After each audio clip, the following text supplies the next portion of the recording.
When people tell me they have a black thumb, I always smile because it's impossible to have a black thumb, or a green thumb for that matter. Gardening is a skill that you've yet to figure out. When I first started gardening, it was not that enjoyable and honestly quite stressful. If it wasn't aphids, it was powdery mildew. And for the amount of time and effort and energy I was putting into this garden, it was not even close to worth it. There were a few wins, but majority were losses. Over the years, I came to realize that if I had started putting a few things into place from the get-go, I would have had a much more productive and enjoyable experience in my garden those first few years. So that's why I'm going to be sharing 10 years of gardening experience in 10 minutes. There will always be a learning curve. Just like when you're a child learning how to tie their shoes. You're going to have frustration and failure before you finally figure out how to make the bunny ears and cross the tree, like an adult who's done it 10,000 times. It boils down to 3 simple concepts to build a productive and enjoyable garden. The first of which is to accept imperfection. The grocery store vegetable is a lie. Just like the Barbie doll that kids played with when they were young, those proportions are physically impossible. So is the vegetable from the grocery store. They picked it prior to ripeness, so it completely lacks flavor. It's covered in wax to keep it looking perky and fresh, and there's not a bite mark on it because it's laden with herbicides and pesticides. That doesn't sound very appetizing to me, and I don't think it does for you either. So to change that, simply accept imperfection. Cut off the bruise mark. Eat around the bite mark.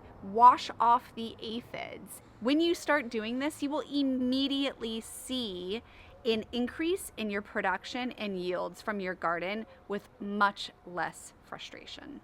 My second lesson learned took me about 5 years or so before I finally figured it out. Initially, I would be going to big box stores and buying their live plants, but it finally dawned on me. The reason my Siberian tomatoes weren't growing well here was because it's a completely different climate. Eventually, I started learning things that I'd never heard of before. The green fig that is ripe when green so that the birds don't eat it, or the Everglades tomato, which grows straight through our hot, humid summers, which most tomatoes could never do, and they grow in our nematode sandy soil. When I honed in on these varieties, everything started to fall into place, and that is when my garden finally blasted off. Once I figured out what peppers to plant or what lettuce to grow, I started to delve into the world of substitutions. For example, my family loves beans, but I'm a mom and I'm an entrepreneur and I'm busy. And I don't exactly have time to put away pounds and pounds worth of green beans a couple of times a year. I look at alternatives. So I grow traditional green beans in the spring, and then I move into Thai soldier long beans for the summer, and then I go straight into winged beans in the fall. By doing these alternatives or substitutions, I'm able to grow nearly year-round with 0 preserving or canning efforts on my part. The last concept is probably the most challenging to implement, but if you can master it, you will be sitting in your hammock drinking rosé all day while the garden takes care of itself. Before I share, I have to admit something about when I was a gardener in the beginning. I was that micromanaging boss like Michael on The Office. Yes. Thank you. That nobody wanted around and did not help with productivity one bit. I am not to be truffled with. But now I've found the ideal role to be that of a scientist. Scientists take the time to research things. They plan it out as best they can. They set up the experiment, and then they step back and observe. That is the key. Taking that step back and watching nature unfold so that you can implement changes the following growing season. I can't tell you how many times I've had natural predators come in and eat the pests once I wasn't the one sitting there micromanaging it. Or the fruit that corrected itself and did just fine after I increased the watering a little bit. Whatever the case is, if we observe and learn, we're going to be smooth sailing down the road. Now, I would not be sitting here chilling in the hammock all day long while my garden grows itself if I didn't have someone or something helping me in the garden.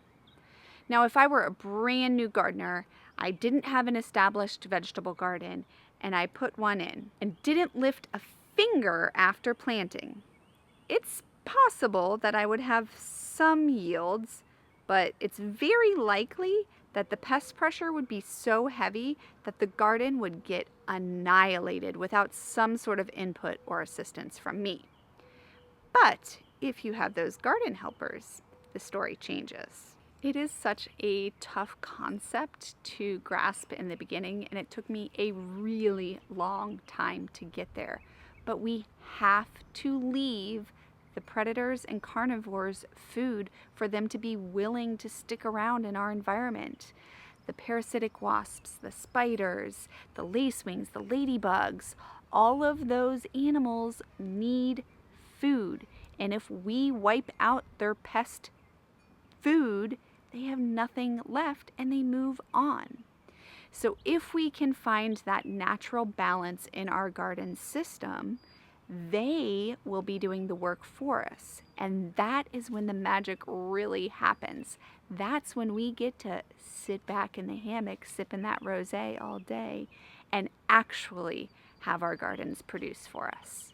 You put up the walls by figuring out how to accept imperfection.